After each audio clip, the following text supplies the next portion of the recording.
G'day golfers. Ever found yourself redirecting blame and making excuses after having an absolute shocker on a golf course? I know that I have. Range was closed, I was a little cold, didn't warm up, I hit it in those 3 old divots. Then we have the podcast for you. We focus on how to fundamentally own your swing. Strike it pure and consistently shoot in the 70s. Be it if you're a weekend hack, retired and playing daily, a school phenom or a tour professional.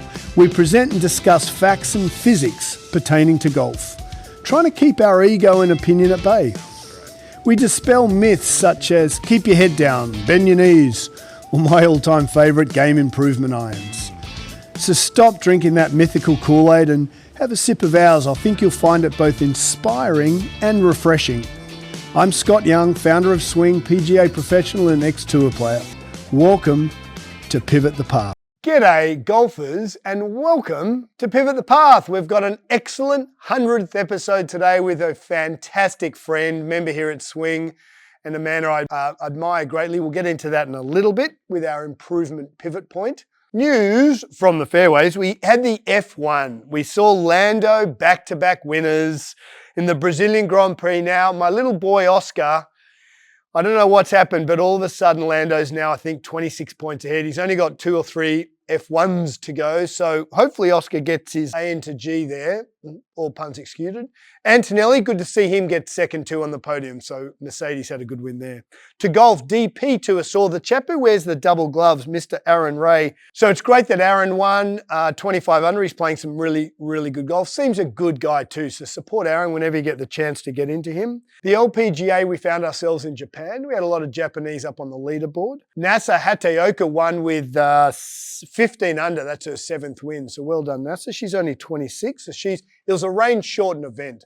So good luck to you there. And then the Worldwide Technologies, Ben Griffin shot 29 under. So that's fantastic. Let's get to the meat and potatoes of this episode with our improvement pivot point and our special guest. So without further ado, in welcoming our guest for our 100th episode, I can't tell you how excited I am. So our guest pivoted his path representing in the Olympics, 2016 Olympics in the pairs, rode in the World Championships as an 8 with fellow nutter Andreas Weiss in the Olympics.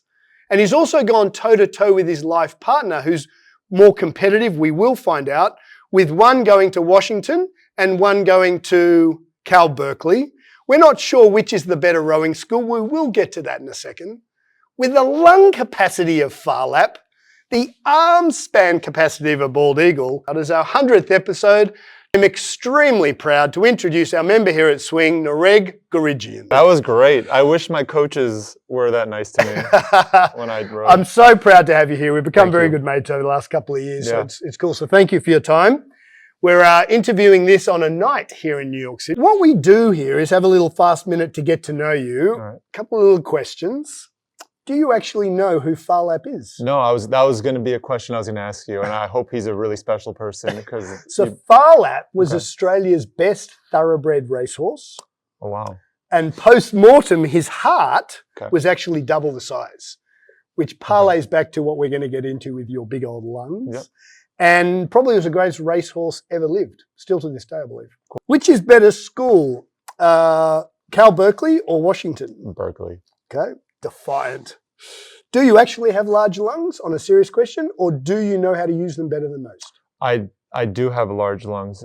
If I remember correctly, my capacity was 6.5 liters, which is, I believe. What's me mortal like I me? believe the average lung capacity for like a man is around 5 liters. Well, so I remember, big dude. Yeah, and some of the top rowers, we would hear these stories of these like our legends, our Phar Laps, who would have like 7-liter capacity, 7.1, and those are like double, triple Olympic gold medalists. So yeah, love that. How do they measure that? We used to do VO2 max tests. So we do a 2,000-meter erg test with the mask on. So it was pretty brutal, but love that. Yeah. Born in LA, where did you grow up? I grew up in LA. So I'm from the Valley of Los Angeles. Where do you currently call home? Brooklyn. Okay. Yeah. Best sporting moment of your life? I guess I'd have to say winning the Olympic trials. Awesome. Either that or winning a national championship my senior year. Can you taste it now? Or does it fade over the years? It doesn't fade. No. What do you remember right now? Sounds, feel. The feeling that I remember is the elation where you're exhausted from an endurance sport. 2K or 5K? 2,000 meters, 2K, yes, okay. 2K. And so there's this combination of fatigue, like exhaustion, and also elation, where like the realization that like we just did this.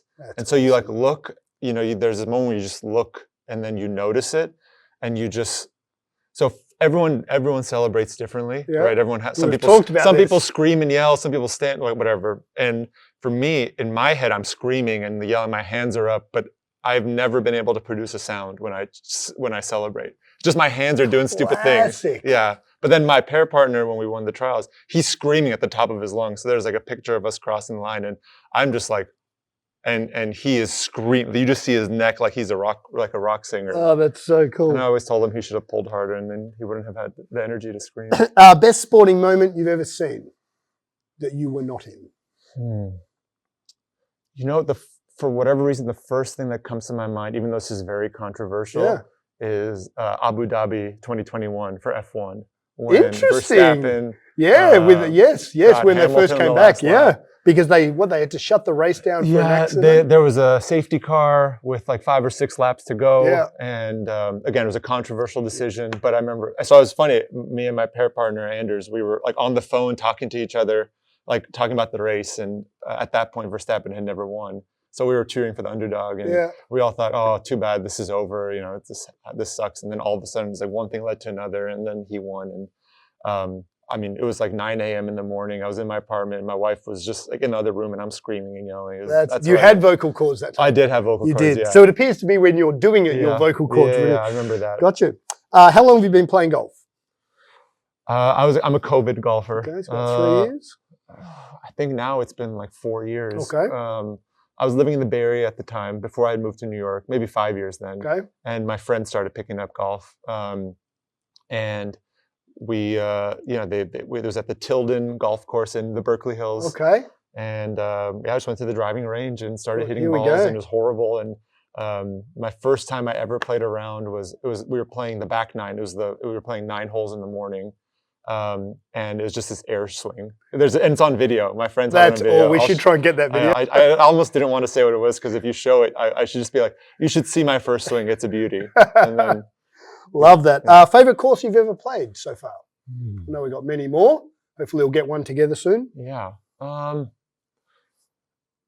played Snoqualmie in Seattle. Okay. Or outside Seattle. One of my colleagues, one of my good friends, her sister does business development. That was when you went recently? Yeah, that was when I went in May, in April or May. And it's a private course, and she got me in, and it was very challenging, but it was gorgeous. They have the mountains in the background. It's beautiful. Really For all of those who haven't been, I've played Chambers Bay one day when there's one tree on the entire golf course, and I tried to get you on Sahali, which is where we had that pine forest where you might have 1 million trees, and the fairways is only about 10, 12 feet. So, it's a good part of the world. Can I say one more answer that another one I really liked was up in Mammoth Lakes, California. Okay. So it's Sierra Star Country Club, or the golf course. And the best part about it is that it's at 7,500 feet. Oh, wow. And so I was just smoking it. And it made me feel so good. But I also lost so many more balls than I've ever lost in my life. Public, private? It's public. Public. Yeah. Last but not least, who's more competitive, you or Caitlin? I'd say that it's just so interesting. You're playing ping pong Friday night at a mate's house. Our competitiveness is different, where she gets upset when she's losing, and I just talk. I'm the talker. I'm the one who's just like ribbing my competitor when I'm beating them, and so I make it worse and worse for the competitor. But whenever I'm losing, I just pretend like I don't care. I'm just like, this is ping pong. Like, why it doesn't matter. This isn't something that's important. But deep down, I'm like seething. I love that. Okay, so let's get a bit more serious. So for those who don't know Nareg and his wife Caitlin, obviously were husband and wife, and they're both in the rowing circles, which I'm not sure is common, but from the research I did, they're both dual Olympians, which I think is phenomenal. And I believe that brings you to a very special place in our history of sport in the US, and certainly us as Australians. We've got a pretty high rowing family. And then I had to laugh when Nareg joined here, and we always put everyone through a screen. We found out he's got some stuff going on, as we all do. And I said, oh, do you play much sport? And he said, I played a little bit. I rowed a little bit. And I'm like, oh, my God. And here I am as a complete stranger trying to parallel and break the ice. I'm like, you row. My daughter rows. She's 14 at the time. And I thought, looking back when you said I rowed, I'm now paralleling you to my 14-year-old daughter. Little did I know that you're an Olympian legend championship. So I thought that was quite funny. And then it came out after a while. It wasn't the first time when you went to the Olympics. So we've kind of become good mates because I think we did something quite similar in that we went off and channeled the journey. And what I'd love to do is get to know you and your journey, and you could let us all know about maybe how you got to some places you did and when it got a bit ugly. And if you don't mind, let's get into it. Sure. Did rowing find you or did you find it? Rowing found me, for sure. Why do you say that? I grew up in Los Angeles. Yeah, set the scene for us a little bit. I played basketball. Okay. I'm 6'5". I know we're sitting down, so people can't see it. But so I was always tall. Okay. I was always big. Was that a good thing growing up? It was great. Yeah. Big dude. Yeah, people didn't really mess with you. Yeah. So I'm Armenian. We're not very tall people. Really? Yeah. No, we're not. Mum and dad? Short. My dad's 5'11", and my what did mom's they do 5'3". for you? They put you on a rack. Milk. I drank more milk than anyone. Unless you lived on a farm, I drank more milk. Chocolate? White whole milk. Whole milk. Yeah. Just none of the flavored stuff. Costco, two gallon packs. My sister's 5'3". It's like, no one's tall except for me. Yeah. Very cool. So I played basketball, and I was never good. I just liked playing those sports like basketball. I played volleyball for 1 year because I wanted to dunk, and I couldn't dunk. So can you dunk? Not now, absolutely not now. But did you ever dunk? Only for 3 or 4 months of my life. Okay. Because of the volleyball, and then I just lost it. And the funny thing is, once I started rowing, I lost all my fast twitch. It was just all slow twitch endurance that was built up with rowing. Interesting. Yeah. So you could dunk vertical leap, but then because of endurance, your muscles and body fiber changed to be a little more endurance based on a serious note than explosive. Yeah. So rowing really teaches you how to endure longer. It's not as explosive. When I think of explosive, I think of 5-second activities or 10-second activities. Like golf. Exactly. Golf is very explosive. Punching. Baseball, golf. But then again, a baseball player, if you told him to run, I think of Usain Bolt. Yeah. If you tell Usain Bolt to run a mile, athlete. Right? Probably the greatest athlete, one of the, if not ever. Yeah, totally. But if you told him to run a mile, he probably couldn't do it well at all. I might run a faster mile than him. Yeah, at a sustained level. Yeah. So again, it's not comparing athletes. It's just a different type of athletic endeavor. And so then how did it find you, or how did you find it? So my, growing up in Southern California, my aunt and uncle, they lived down in Orange County, so about an hour south of us. And they did those outrigger canoes. Okay. Those Hawaiian outrigger canoes. Yeah, on the one side. So it's paddling, it's not even rowing. Yeah. And my aunt, she's very athletic, and she was a runner. She actually rowed for a year or two in college. What's her name? Shout out? Sherry. Yeah. Hey, Sherry. Yeah. Thanks for getting him into rowing. Yeah. Eye for talent. Yeah. And so she basically said, you need to try out rowing. And I said, fine, whatever. Yeah. So we go to this club, Marina Aquatic Center. Still remember it first day? Yeah. I remember walking in, and I didn't think much of it at all. I wasn't excited. I wasn't against it. I just thought, sure, I'll say yes. How old were you? I was 16. And at 16, you were what? 6? I was this big and even heavier. I was a little. You were fully 6'5" at 16. Yeah. Wow. I can't. Yeah, I must have been maybe 6'4". You must have been humongous compared to your mates. Yeah, I was big. Yeah. I was tiny when I was 16. My growth spurt was in middle school. Isn't it bizarre? Yeah. I was always the tallest kid in my class. Sure. Even in my kindergarten photos, I'm taller than folks. And so we went to the Marina Aquatic Center, and I just remember the coach was just excited to see me. He's like, "Oh, I need a tall guy or something, And I was like, "Oh, I'm so glad he likes me. I haven't done anything." Yeah. I'm already in. And I'm going to get this wrong, but my aunt I went with my aunt, right? Yeah. So she took me, and she said, "Hey, excuse me, do you have time to talk?" And he said, "Yeah, for him, I will." And I remember thinking, "Whoa." Okay, so it was instant gratification of acceptance. That's interesting. I didn't understand anything about rowing, right? Yeah. I thought rowing was an East Coast sport that the prep schools did. Yep, totally. We have water polo and volleyball on the West Coast, and they have rowing and lacrosse here, right? That's how it is. Yep. And so I didn't know being tall was good for rowing. And if again, I don't remember if my aunt ever talked to me about this or not. But so one thing led to another. I went there, you know, and then that's how I started rowing. And I thought, this is kind of fun. Like, it's good. I'm like winning these pieces in practice. Now, did you start on an erg or did you get in a boat pretty well straight away? I think, it's so weird. I don't remember. I think my first time was in the boat. Wow. Okay. So about my aunt and uncle, they had an erg at their house. Okay. Because, you know, that's how they trained on land for the paddling. And I remember the erg, the screen didn't work, right? It was like there's no battery or whatever. And I remember before I ever started rowing, I got on the erg at their house, and I remember doing it. Again, I have no idea if it was good or bad or slow or fast. Absolutely no idea. But I remember thinking, this kind of feels fun. Like, it feels good. So there was it's a good motion, right? Like anyone who sits on the rowing machine, if you have no idea if you're going fast or slow, it kind of feels good. You know, like, ooh, like this is. I feel my like body extended, and it's a full body workout. And I think I must have done it for 30 seconds. You know, like I was not doing a workout.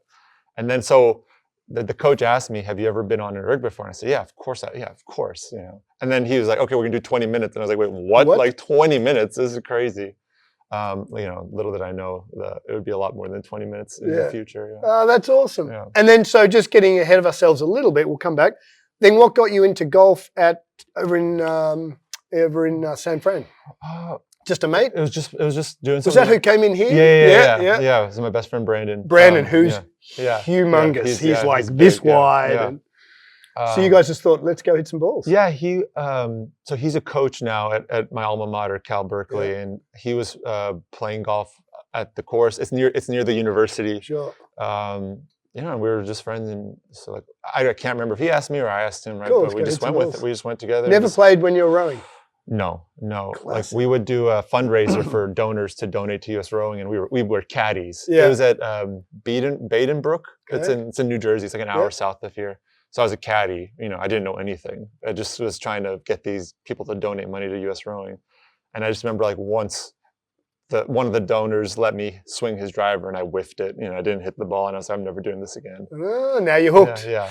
Now, can you tell us about a toughest physical? I mean, Nareg and I have talked for years now on bits and pieces. Can you think back to a time that was really tough in the moment of, could have been a race or a practice? You told me one about your shoulder, where it was a really physically tough time, and how the skills that you possessed may have came to the floor to get you through that, or is it something you learned when you were rowing from your mates?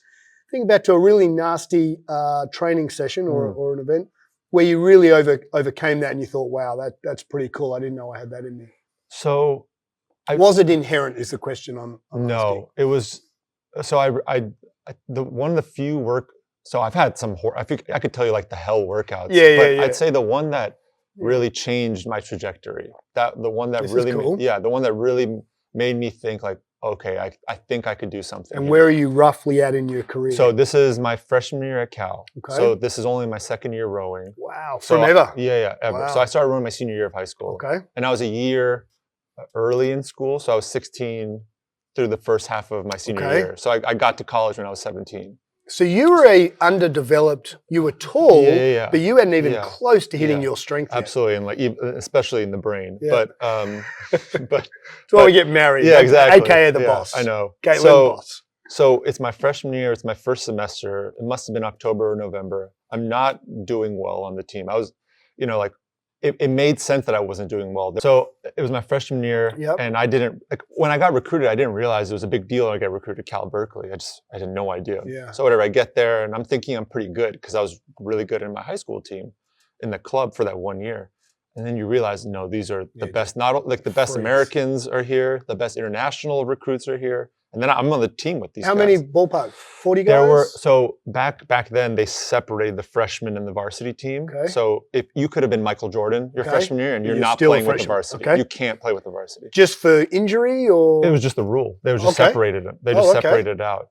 They changed that since. Okay. But so the whole team, I think there were about 60 people. Oh, so it's pretty big. And our freshman class had about 30. And what happens is usually after the freshman year, like 20% of people quit. They don't continue for the last 3 years. So when I got to Cal, my coach said to me, he's like, look, I just want you to commit for a year. That's all I ask. you know, I know who knows what's going to happen, but I just need you to promise me that you're not going to quit. You're going to stay here for an entire year and see it through. And you must have thought that, Phil. Yeah. And I said, sure, enough. Absolutely. But like in my first month or two, I wanted to quit. So I hated it. I was the worst. I was not being voted because I wasn't good. Like it was understandable, but I hated it. Yeah. Did they talk you through that? No. So, you know, the thing is, I made really good friends with it, but I loved the team. Yeah. Right. So then all my friends in college in my first 2 months were all the rowers. So then if I had quit, then I wasn't going to have my friends. So it was purely a social thing for me. Interesting. So I said, I'll suffer through this because then I get to hang out on the weekends with my friends, you know, have fun. But we did this, you know, there are a couple erg tests that are like really important in rowing. So there's a 2,000 meter test, which is kind of that's what you brag about. Like, oh, that's my 2K. It's like saying how fast you run a mile. And your best 2K is what? Well, now my best 2K is a 550. Oh, that's insane. But back then, when I got recruited to Cal, it was 626. Okay. Which not a huge difference. Well, I mean, that's from a layman's point of view. Not from your that's point of view. that's very different. Like 626 today may get you recruited to like a top university, maybe. Wow. Maybe. Okay. Maybe. But like I would say probably not. So, ladies and gents, I row now pretty well every day, 3 to 5Ks, and I'm busting my ass 2K. I'm at 8 minutes 5. Yeah. Coaches, we've got to break 8 minutes. So you're at 626. You're in your first year. Yeah. So we do this. One of the other tests are 6Ks. Okay. And you know, a lot of the Commonwealth countries, they do 5Ks.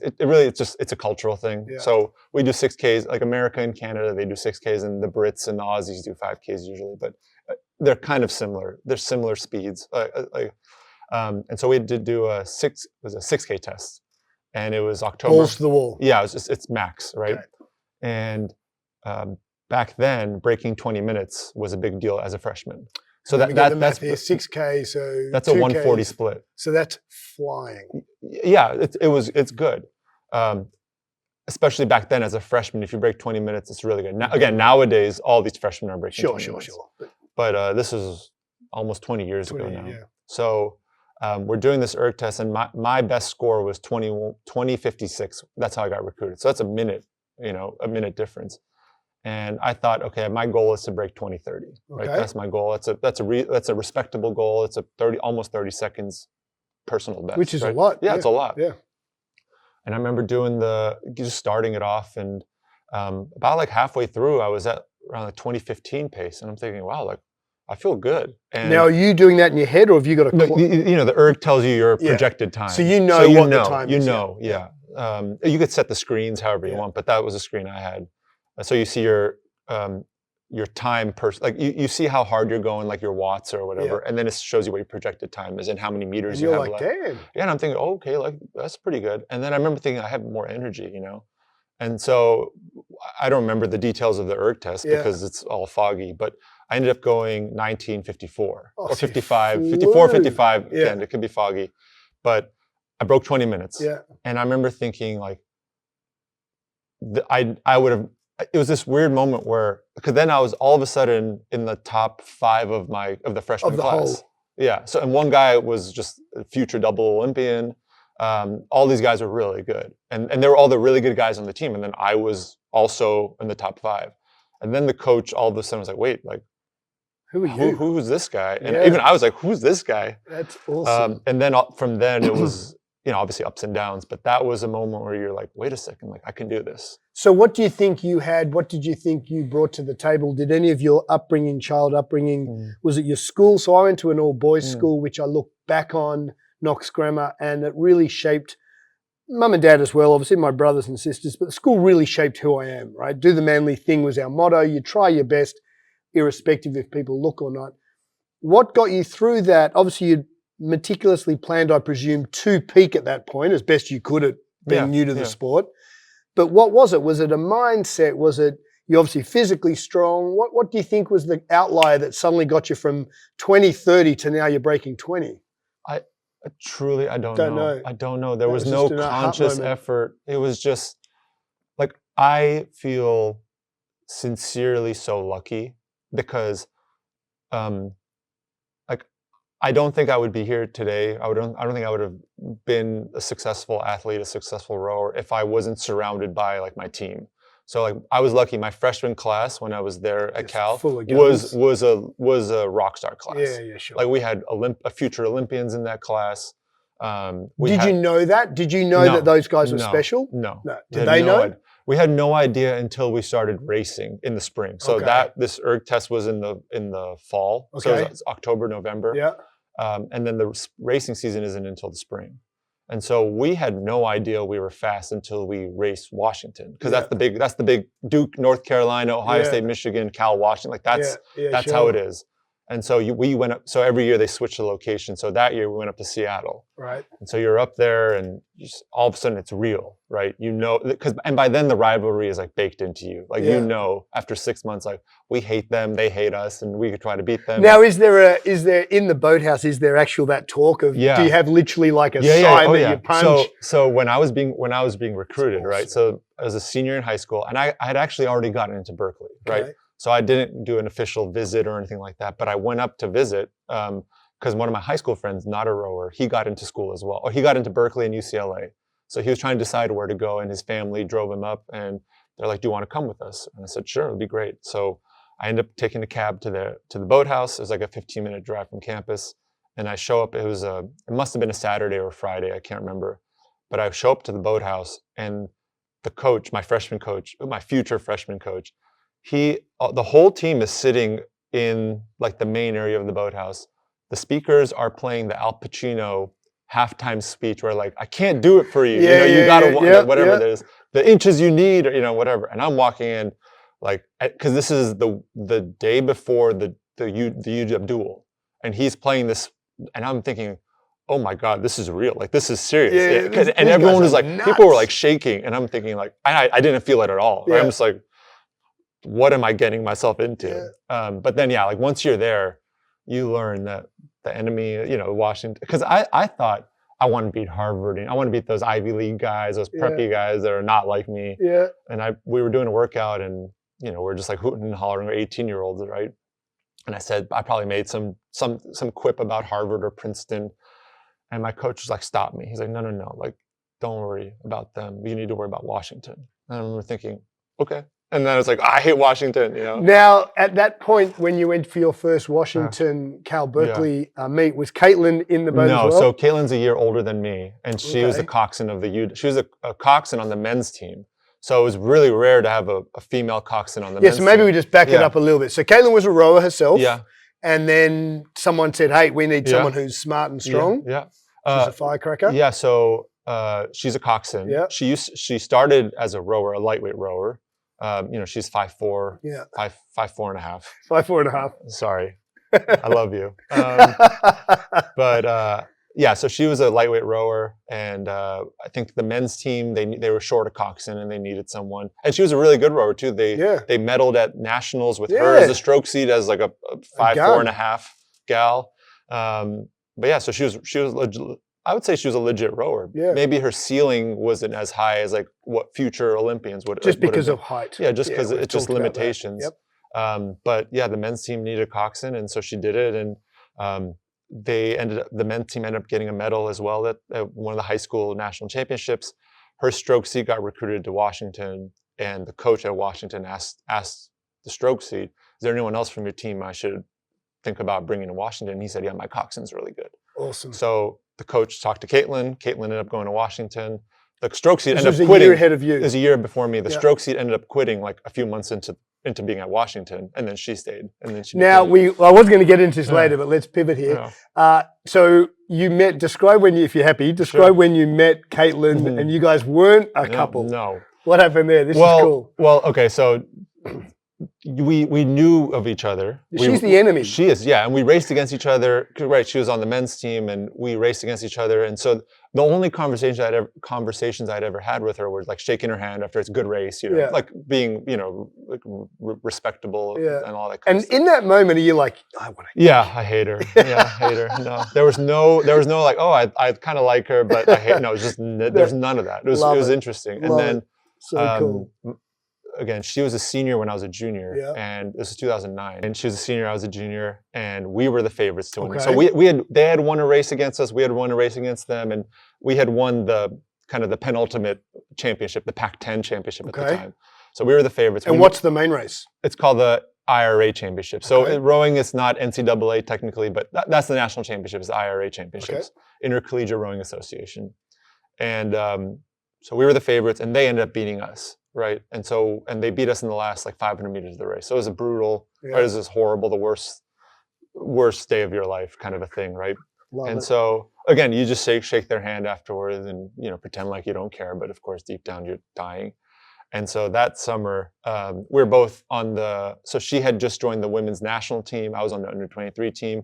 The whole team's in Princeton together, Princeton, New Jersey training. Which you've been to, it's good. Yeah. And there was a party, right? We're all at a party, and I had one too many drinks. No. Yeah. And there's nothing nice said. I was just yelling. I was just like, "You guys cheated! You know, you shouldn't have won." And she was just like, "Who's this guy?" You know, like, and that was the only time I talked to her until we like finally met a few years later when I had matured. Caitlin, you're a legend. Yeah. We got to get you back golfing too. Yeah. We got to get a golfing when you get to uni degree. One thing I was hoping to talk about was golf is basically a lead up and an ability to handle defeat, right? Because you never basically succeed. Yeah. My first question, two-parter. May I ask, firstly, does rowing have that defeatist kind of unfortunate day-to-day cycle? And part two is, how have you handled the frustration of that failure in golf? Short answer is absolutely. It does? In what way? Maybe not racing, because you don't race against competition that, like, you know, the Americans don't race the British or the Aussies that much. You race them like 2-3 times a year max. But you're in practice. You're racing the other Americans trying to make the top boat.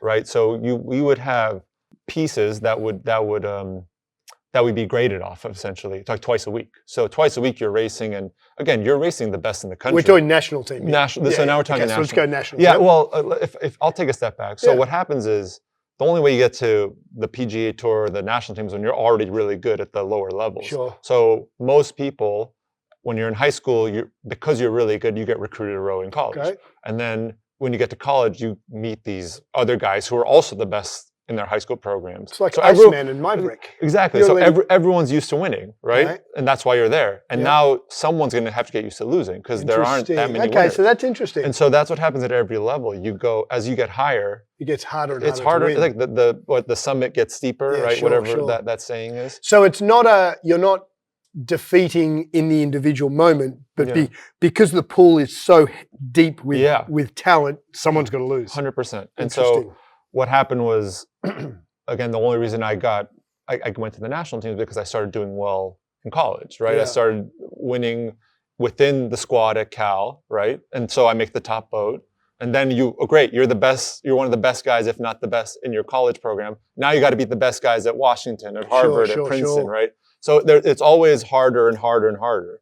And so then you go to the national team, and you're like, well, I was really good at Cal, and in Cal we won a national championship my senior year, so we're like, oh, we're really good. And then you have these guys who are also like, well, I'm also really good, right? And so then you're just really going at it. And what happens is, I'm sure you experience as well, but as you get to the top, like, every little thing matters. Totally. Right? And so then you start, like, being fit, being strong, being tough, they're all table stakes, right? It's like being able to drive at 300 yards, like, of course you can drive it. Like, I can't even imagine that.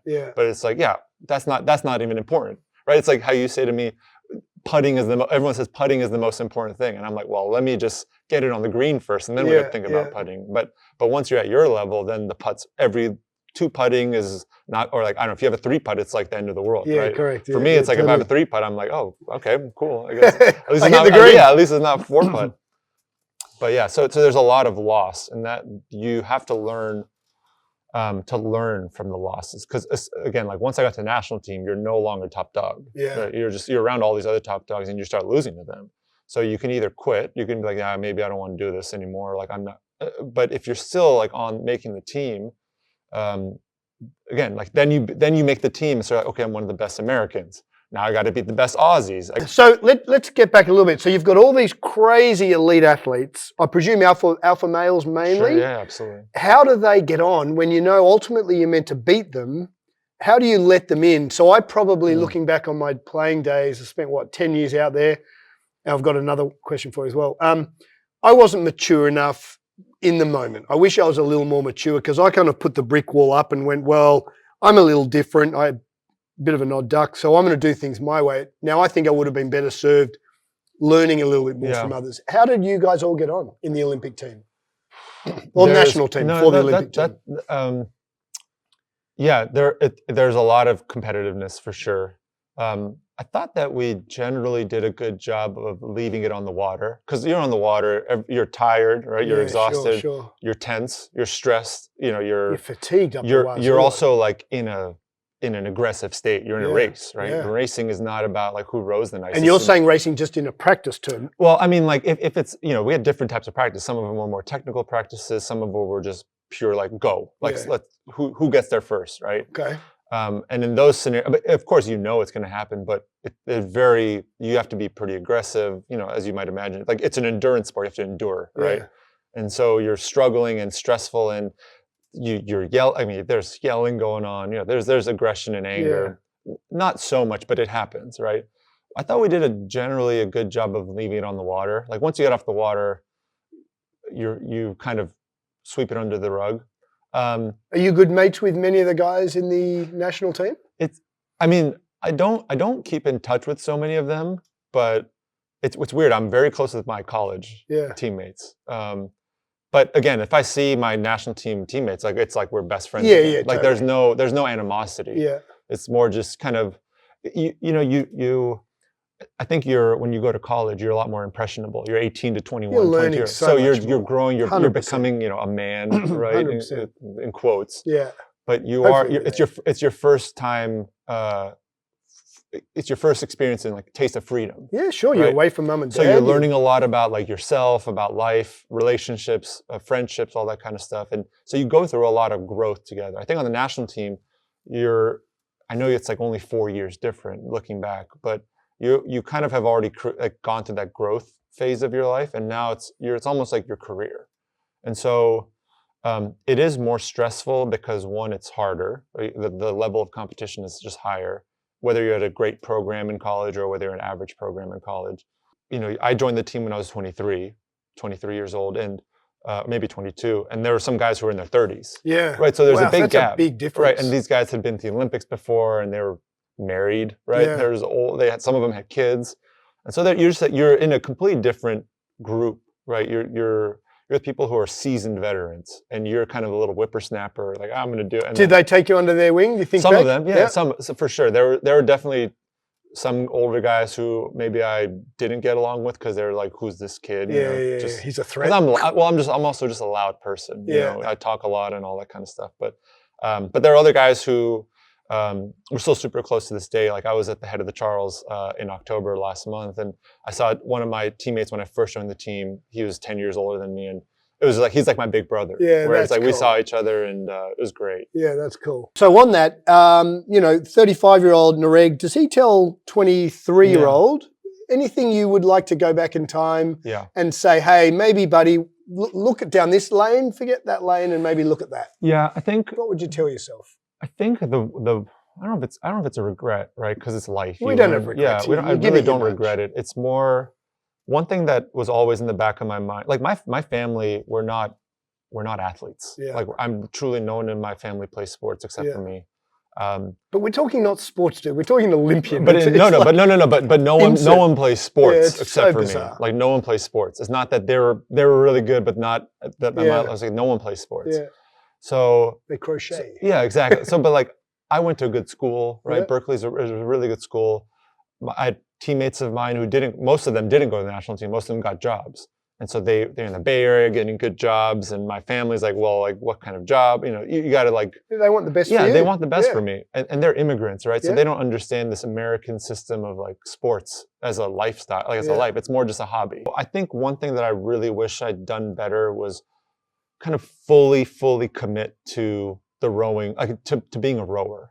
Like there was always in the back of my mind, like, well, like I would always kind of think, well, what if like but I should still get a job. I feel like I should be like setting myself up for life. We didn't get paid much. We got paid very little. So it was, it wasn't an impossible life. Like we were supported and all that kind of stuff, but it was just, there was always this feeling of like, you always want more in your life. You want more comfort. You want more of this, and I should be doing this. Maybe I should be doing that. And I kind of wish I had trusted myself a little more when I was younger. With your rowing. Yeah, just saying like, no, for the next 4 years, like an Olympic quadrennial, I'm going to fully commit every single thing I do to making the boat go faster. Yeah, we could call that maturity. Sure, yeah, exactly. So that's what I think it is. It was just, interesting. That was a long answer, long-winded way of saying it's good. I wish I was a little more mature. I'll just say one more thing about that. Like, that's where I noticed the difference between like me and my wife. I saw a difference in the way Caitlin approached the national team and the way I approached it. So do we want to talk a little bit about Caitlin's history of... Yeah. So she did okay. She did okay. She came back with some hardware, some golden hardware. She won the gold in Rio. And she was in quite a few Olympics, right? She went to 2 Olympics. She went to Rio and Tokyo. Okay.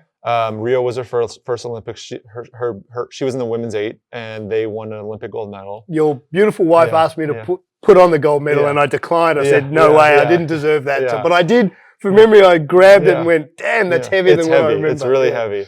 But the one thing I noticed with her is she was like 100% fully committed.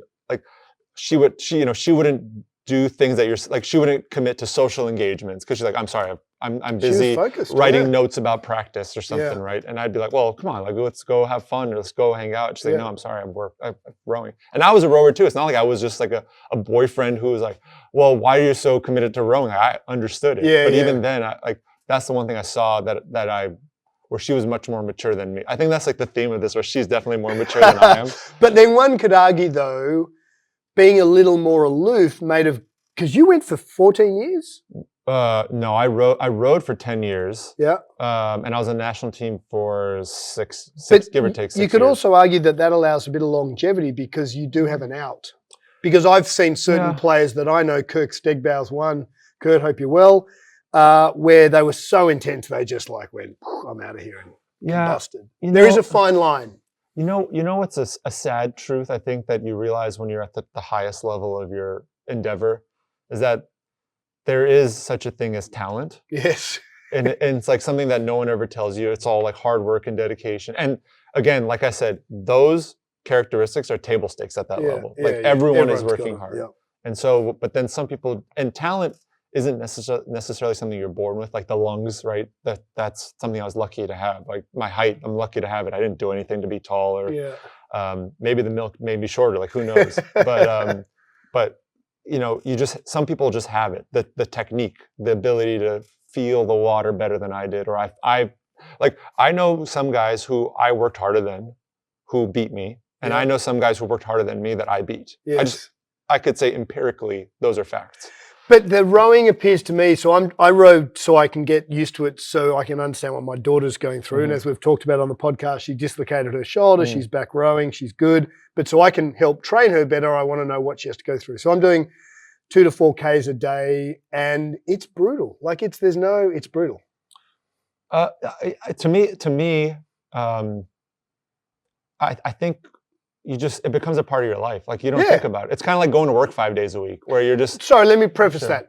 It's a very difficult sport because it is a little bit mundane. It's like like swimming up and down the black line. Sorry, that's my point. Brutal in terms of a whole, like when I'm playing golf, I can hit balls for 8 hours right now because you look around, you're outside, you don't get that unless you're in the boat. A lot of it's in the erg, in a gym. Again, I never thought this when I was training. I think of it now where it's almost like a meditation where, again, when you're going really hard, you're not meditating. You're just focused and whatever. But the ability to just do like 30, 40-minute pieces or like just steady state on the erg, on the bike when you're running, all that kind of stuff. It's this way to just like relax your mind and turn it off a little bit, which I can't do when I'm golfing. When I'm golfing, I'm just thinking every single time. And like we'll get there. Yeah, to me, when you say you could hit a ball for 8 hours, like I'll hit 50 balls, and by the 51st, I could just feel my mind just fade. I feel physically like I could do it. Physically, it's not as demanding as rowing, in my opinion, but mentally.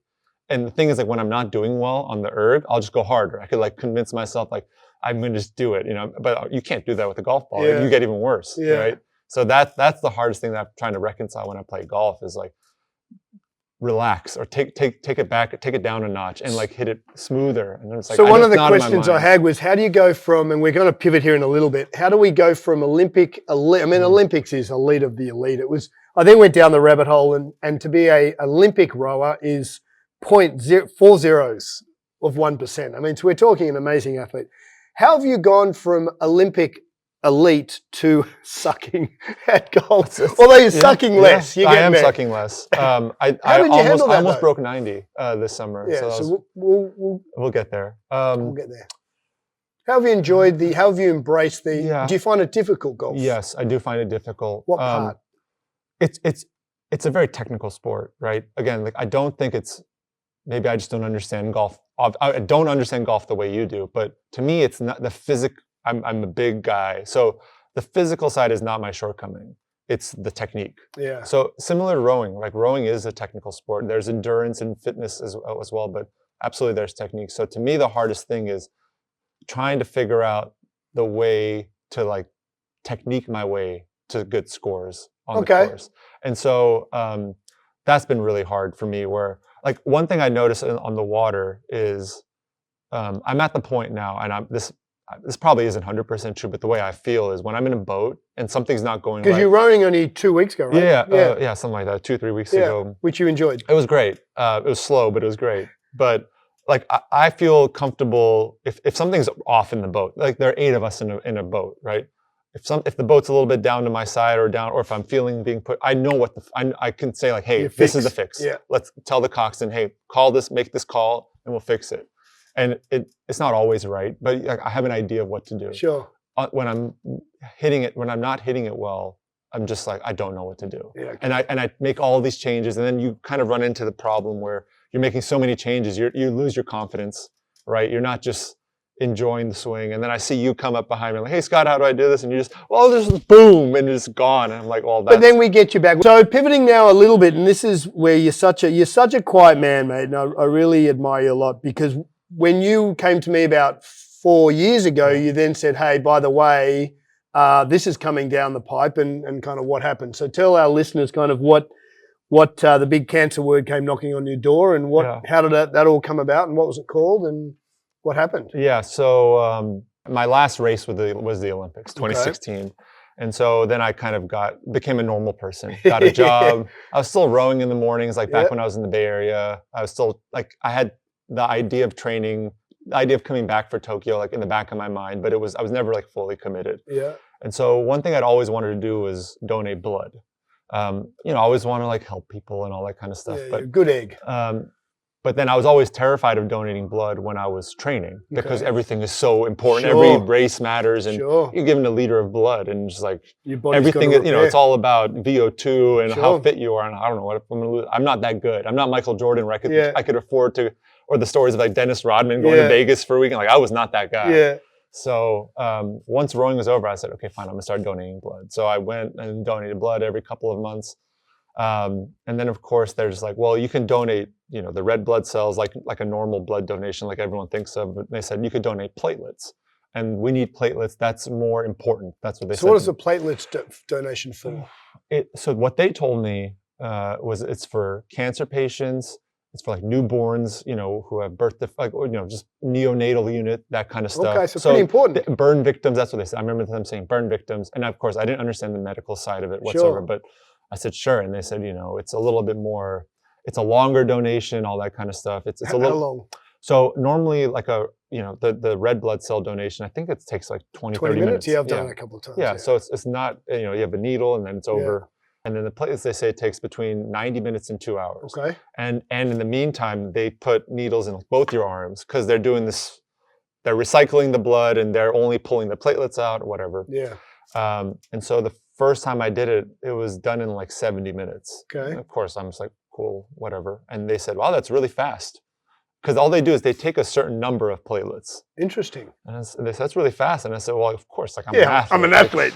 I don't know what you're saying about me being humble. I was like, I got tiger blood. Like I'm just, do you know who I am? And they're like, no, we don't know who you are. And I said, okay. And so I kept donating platelets like a few times. And one of the nurses there, he said, last time you had high platelets. And I said, and I literally said, like, yeah, of course I have high platelets. I'm a beast. And he said, no, that's not how it works, And he said, if it's high again, we'll probably refer you to a hematologist. And you're like, what? And I was like, oh, whatever. So I went back, and they're like, then I just remember I was getting on the BART, which is like the subway in the Bay Area. And I just got a phone call from because the Red Cross would call me all the time, like, hey, we need more donations. We need more donations. I donate it like every 3 months, something like that. So I thought it was one of those phone calls again, and I pick up, and I'm always like, hey, I'll come, don't worry. I'm like, hey, we found an anomaly in your platelets. It was really high. We think you should see a hematologist, and we'll send you your numbers, but we think you should see one. So I said, fine. I go to the doctor. Not a care in the world. No idea. Yeah. Of course, I did the WebMD thing, which is the worst We love idea. that. It's 4 kids. Yeah, and worst thing you can do. And it's just like your toe's gonna fall off. It's like you're gonna die. Yeah, you know? And it's like, oh, I'm just like, that's it. I'm not doing that. Whatever. One thing led to another, and I didn't have a doctor. I didn't have a physician. I was 26, 27. I don't know, 29 years old, something like that. And so he said, this physician that the Red Cross referred me to, then referred me to a hematologist. So I go to this hematologist, and the one thing I distinctly remember is thinking, okay, I know hematology is blood doctor, right? They're saying something about my blood. It makes sense. And I go into the clinic, and it says hematology oncology, and I was like, I'm in the wrong building. I was like, wait, what's happening? I remember being like, what is happening here? But yeah, so then this was 2019. They told me, yeah, I have this mutation in my blood. It's not that big a deal. They said maybe in 20, 30 years, it might cause like blood cancer. But for now, you don't have to worry about it. Okay, 2019. Yes, pretty recently. Yeah, 2019. So of course, whatever. I'm like, it's fine, And they said, in 20 years, the medicine will be so good, you won't even need a transplant. And at this stage, you're still kind of umming and ahhing about rowing, maybe. Yeah. I was still rowing every morning. Yeah. Like I'd row out of the cowboat house. Didn't feel any different? No, I didn't. I was still I wasn't elite fit, but I would say I was at like 70%. Okay. So I was really just trying to make sure I was ready to go if I wanted to. Yeah. So I'd always want to be like 6 months away. Sure. Right. Because that's enough time to like get back into it. And so then it's a year later, and I go see another doctor, and he says the same thing. You're fine. The first doctor was right. And he gives me a call like 2 hours later. He's like, actually, we found something in your blood, and we think you should get a biopsy, like a bone marrow biopsy. Just to check. Yeah, just to check. And I said, well, what's a bone marrow biopsy? He's like, well, we're going to go into your hip and pull a piece of like bone marrow. I was like, what?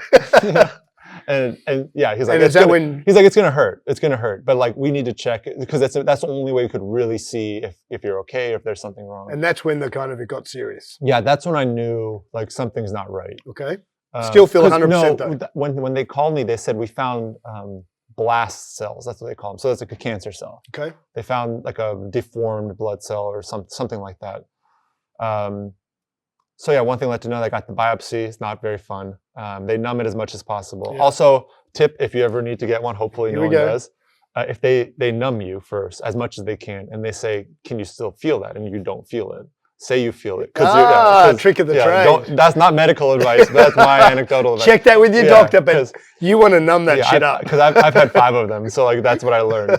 So you just keep lidocaine? What is it? Yeah, it's the lidocaine. Yeah, just keep it coming. But yeah, then one thing led to another, and they found out I had this blood cancer called myelofibrosis, which is essentially it's a blood cancer that where your bone marrow is producing messed up red blood cells, like teardrop shaped red blood cells. Okay, different. And I guess what happens is it ends up over time kind of scratching your bone marrow, like kind of scratching away at it, and then kills your bone marrow, which is what produces the red blood cells in the first place. It's a vicious cycle. It's a vicious cycle. And at first it's like a really slow, gradual build, and then it kind of shifts to hence the dangerous levels. Let's check back in 20 years, but for whatever reason it then... Exactly. So when they found out I had that mutation, they just said, we'll check back in 10, 15 years. They said come once a year, kind of a thing, just to make sure. But then this doctor said, actually, it's more advanced, or it's progressing faster than we thought. So we think that you'll need a transplant in like 5 years. So now we're 2019. Now it's 2020. Okay. So this is a year after 2019. They said about 5 years you need a transplant. I said, okay, whatever. And I didn't realize what it meant to get a transplant. Yeah, I thought it was just like, oh, I'll get a blood transplant, whatever. Go watch a movie. And again, I was super lucky, truly super lucky. We found it so early that in 2019 they found it so early that it really wasn't even myelofibrosis yet. Like they didn't find any cells. If I had leukemia, and by the way, myelofibrosis was going to turn into leukemia. Okay, and leukemia is acute myeloid. So there are different types of leukemias, but it was going to be acute myeloid leukemia, AML.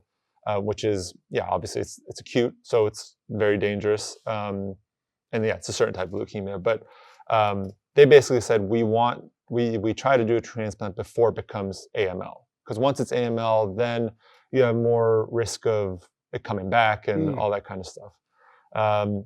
So they just said, what I was saying, where I was really lucky is when we found it super, super early, where they were tracking me like every 3 months from there on out. And they were just making sure it wasn't like dramatically transforming into leukemia. And I was really lucky because they found a donor immediately. So the first thing they do is ask your family, right? Like my sister. Unfortunately, she wasn't a match at all. So she wasn't going to be a match. I had a few cousins. They weren't matches or anything like that. Has to be a perfect bone marrow match. It technically doesn't have to be perfect. It has to be. So as I remember, there were 2 scales. There's like an out of 10 scale and out of 12 scale. It's like it's like 2 schools of thought kind of thing, right? But you trust both of them, especially when you don't know anything about it. So they immediately found a donor who was like a 10 out of 10 match, except it was a older woman. And I learned that they generally want the donor to be a similar person as you, right? So they would have preferred a younger male rather than older, even though she was a 10 out of 10. Sure. The blood matched, but the person didn't match. Presumably for lack of rejection. Yeah, exactly. Makes sense. Yeah, so there's a much higher risk of your body Although I rejecting always it. thought you needed some more old woman in you. I do, definitely. A little more maturity for sure. But yeah, so long story short, we moved to New York City, and then the next year, I'm thinking, okay, I have 5 years, like I'll be mentally prepared. And then I come to New York, my first time visiting Mount Sinai Hospital here, which my hospital in California referred me to. Yeah, shout out Mount Sinai. Mount Thank Sinai, you, all those. Dr. Kaisner, thank you. Immediately they're just like, oh, like it's progressing fast. And they're like, we're going to need to do the transplant like in the next year. Like, absolutely. Yeah, I remember that's when you kind of came into my orbit. Was about that time. So that was when we first moved to New York, and that's when I first joined Swing. Maybe this must have been like a month or 2 before I actually joined Swing. So yeah, but like again, like you feel fine, but it's like in retrospect, I was very slowly getting weaker. Like things like erging or on the rowing machine, like I just wasn't able to hold the same speed when I'm going on a run. I'm not holding the same speed. So you knew something was off kilter. Yeah, I mean, of course. Well, I knew because they told me. Otherwise, I'd have just thought I'm just getting older, right? Okay. And this is what happens when you get older. So then maybe talk about what can people do without jumping on the WebMD. But no. What's something you can simply do to kind of learn how early you caught this? So I was backpedal here. Actually, I didn't tell you this. Mm-hmm. Benny Patterson, shout out Benno and Mark. I'm playing with Mark. So Mark Patterson was my head pro where I grew up cleaning clubs. I'm with his son on the 10th green. And remember when I saw you at Brooklyn, when I dropped that putting thing, you were like grey? You said I looked like Homer Simpson. Like, because I was bald and I was yellow. Bald and yellow. Ben looked yellow. People I surround myself with. Yeah, that's right. Ben looked yellow on the 10th green, and he had acute myeloid leukemia. He was in hospital, and he was in chemo, I think, that day. Yeah. So again, that's why I was super lucky because we found it so early that they literally told me it's more risky. Like when I first found out that I had myelofibrosis, they said, we're not going to do the transplant now because it's more risky to do the transplant than just let you live your life because there's always risk of something going wrong. Sure. So they're like, at least you might have. And I was like, wait, why are you telling me this? This isn't nice to know. But yeah, so what can you do? The reason most people don't make it from this disease is 1, they find out too late and it's progressed too far, or 2, there isn't a match, there isn't a donor match. So again, I was super, super lucky. We found a random donor, not even from the U.S. He was from another country. There's a global registry. It's called the NMDP, National Marrow Donor Program. Okay. It used to be called like the American Donor Bone Marrow Registry Program, that kind of stuff. But a stranger donated their bone marrow. So I'll get into what bone marrow donation is like. Wow, so that's pretty full on. Have you become good mates with him now? No, that's what's so. It's like we've emailed a few times, but again, I'll just say I don't want to give it too much. No, but what I'll say is I remember this now. I'd say he's in a war-torn part of the world. Okay. And so I don't know what's going on. Hopefully in the next 20, 30 years you may be able to... I want to invite him over. I want to invite his whole family over. Yeah. I'm only here because of him. I'll beg people. Here we go. Get on the bone marrow registry program. It's NMDP, nmdp.org. And so what does bone marrow registry actually look like? 1, very, very rarely do they actually try to get a piece of your bone marrow out. Okay. It's almost a misnomer. So there are certain cases where they need that, but it's truly very uncommon. Nowadays, it's really like a blood transfusion. My bone marrow transplant, the actual transplant, was super anticlimactic. It was not any different than getting a blood donation. Interesting. There are more serious side effects and like ancillary things they watch out for. The way the whole transplant process works is I was in the hospital for a month, and it could be between like 4 to 8 weeks that you're in the hospital. So the way it works is the first 5 days you get chemo, and the point of the chemo is to essentially destroy your immune system to allow for your body to accept a foreign, otherwise it would or also just reject it immediately. So you have 5 days of chemo, then you have a rest day, which is funny because when you're getting chemo, you're resting, you're not doing anything, but just, whatever. So, and then the 7th day is the transplant. It's a blood transfusion, that's all it is. And then you kind of feel, you get a fever for a day because your body's like, what's happening? But the doctors are great. They're telling you like, we expect you to have a fever for 3 or 4 days. So if you feel crappy, it's okay. Like we expect you to feel terrible for a few days. Luckily, it really wasn't that bad. I was again lucky. My body it handled it well, and then from there, you're essentially just recovering for the next 3 weeks in the hospital without any. I've got a little bit of a flu-y thing. No, that type of thing. So that's no bugs, no germs. Yeah, exactly. So the chemo destroys your immune system. So my red blood cells were at like, I can't remember the number. It was like almost at 0, or like my white blood cells were at 0.0. So you must have no energy. Again, it's this weird thing where, yes, for sure you feel sick. You don't feel normal. This lovely ashen when I saw you, this nice grey tint. Yeah, but the weird, and again, like I'm not trying to make light of chemo and cancer, right? Chemo is just like leukemia or just like cancer. It's a word to describe a whole slew of different diseases. Sure. Yeah. So like, I know people who've gotten chemo and it's just knocked them out, like just destroyed them for like, it's really tough, and the recovery is really difficult. For whatever reason, like mine, the one that they gave me, again, maybe it's just because I was lucky because I was generally healthy. Fitness. That's the thing, I was healthy. I was still. There's no litmus test. It is what it is. So it's like, again, I'm not trying to make light of it. But yeah, so then your counts are all at 0. Yeah. And then it slowly starts coming back up. And once they feel comfortable with your counts, they're still low, but once they feel comfortable, like, hey, you can go out, you don't have to be in a hospital anymore in the sterile environment, then you can go home. So I was in there for 28 days. Yeah. I was going to be in there for 27, but then Caitlin had a cough, like on the day I was going to get released, and they're like, we're not letting you out. So I didn't know. So that's pretty full on. Yeah, it was serious. It was definitely serious. But of course, like you look terrible, you lose your hair, and you'd attest to how terrible I look. We become mates at this stage, so I'd ring him up or SMS him. I'd say, listen, you slack ass, what are you doing? You're still in bed.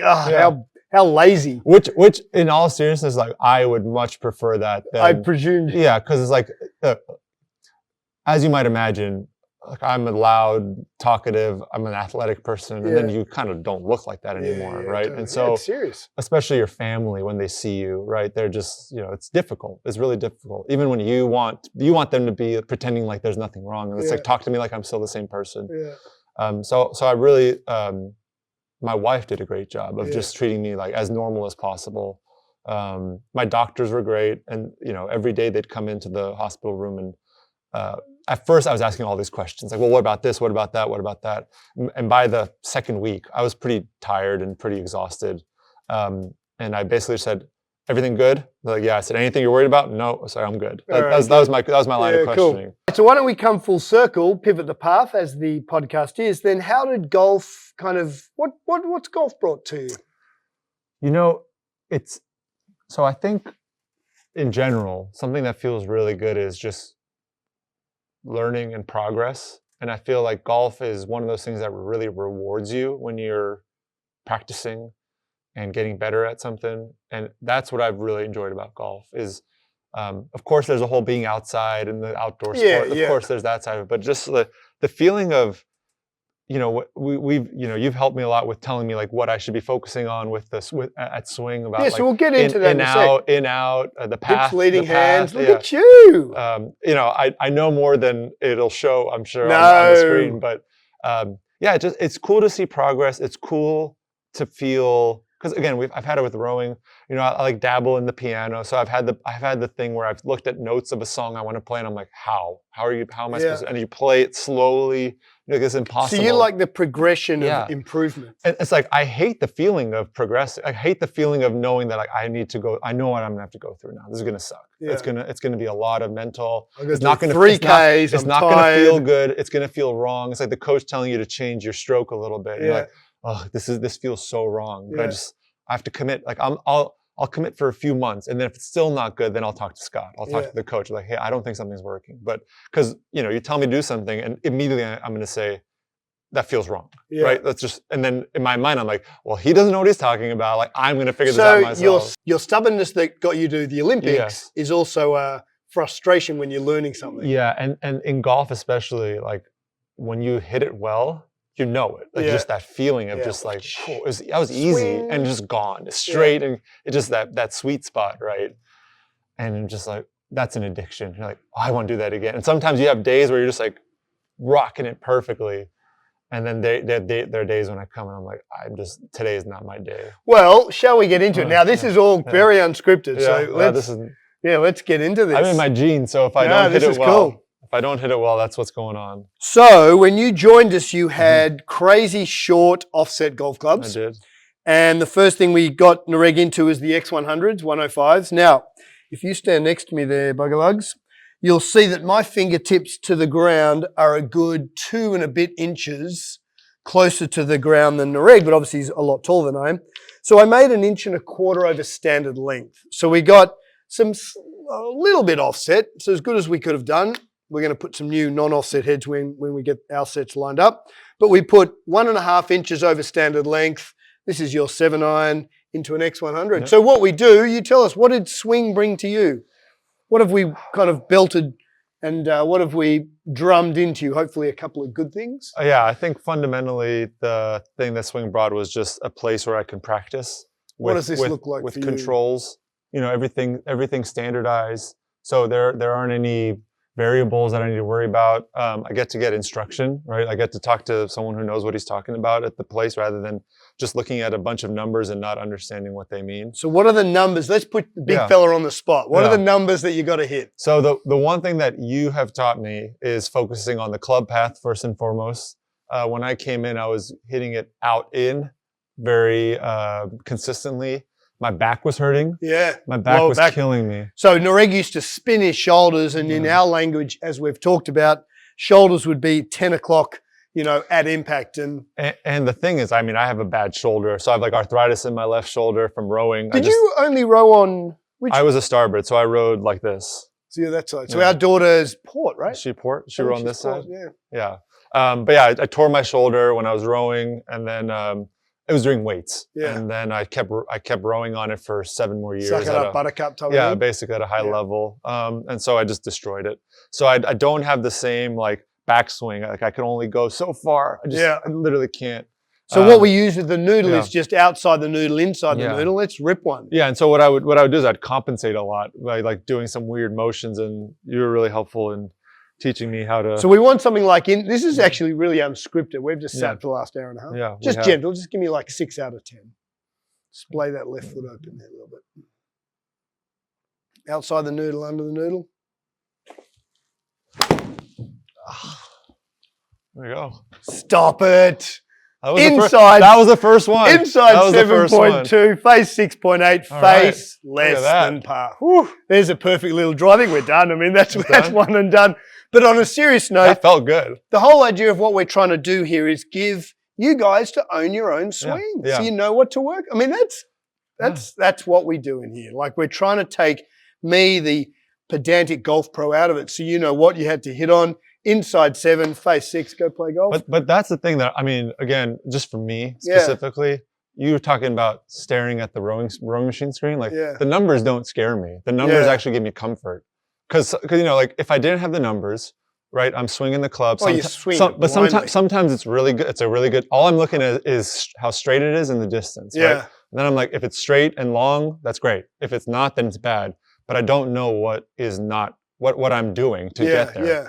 And yeah, there's something to be said about feel, right? At some point, you don't think about what you're just thinking about feel. Yeah, we know the numbers will create But for someone feel. like me who doesn't know anything about golf, I need to have some kind of a foundation to like actually get to where I want to get to. Like if one day I want to be, breaking 80, and like if I one day like want to break par, then like it's not just going to be off feel. Like I have to have like some kind of a foundation. Tell you what, you keep doing that. That's pretty awesome. Now let me throw this at you. Sure. On a serious note. Do you take that swing? I mean, that was only 60% stone cold. Do you take that swing to the golf course? I do. So I will That's say, yeah, absolutely. Like this has helped me a lot. Going to golf course helps a lot. The different conditions, and again, it's just a different mindset.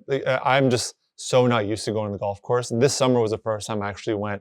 I played like 15 times over the summer. That's so good. And it was just great. It's just getting familiarity with everything. So if you hit one more, just gently, because obviously you are cold, give us a little bit of an idea of what you think. So if you had an erg, so you've taught me, so I'm erging at 8 minutes 6. I said to Nareg, I want to break 8 minutes for my 2K. And I thought I'd go faster, and you said, no, build your endurance. So I'm up to 6Ks now, which is brutal. Yeah. Thank you. That's good. The next morning, I'm like, that bastard. Yeah. What are you thinking to get inside 6, face 7 type of thing? So first of all, I'm trying to think of when I'm setting up. Like, again, that's the feel part of it, because that doesn't say anything about your setup, right? Totally. So I'm thinking this feels right, like in terms of where the ball is compared to my body, like how far away I'm reaching. And then the one thing I do like to do before I swing is just like feel the club in my hand and feel like there's going to be some athleticism in the And swing. we've got massive grips on the big unit. So if you put your hand up there, so he's got massive hands. We've got mid-sized grips. So anyone who's got pretty big hands, we've got mid-sized grips there. So that's the first thing I'm thinking of, just like trying to feel the club in my hand. So that at some point there's got to be some acceleration, some kind of athleticism in the swing. Different to acceleration on an erg? No, it's not. The only difference is actually it's fundamentally the same thing. Obviously, it feels different. So you've got me erging. You said crescendo it. You said break it up as 100%. The first 25% is all power. Well, and then you're crescendoing. I would again. You tell me if I'm wrong here, but right, if I'm going to swing the club, I'll just go back here. I'm not going to just go to the back and just hit it as hard as I can. You have to accelerate it, right? So it's the same thing. So it is kind of similar. You are accelerating, and so if you ever look at the rowing machine, right, the curve, like you are you accelerating. That's what that curve is. You're accelerating through a certain point, and then you stop accelerating. Then you're using your muscle. Yeah. So you use like your hips to get off, and then you have to finish the stroke.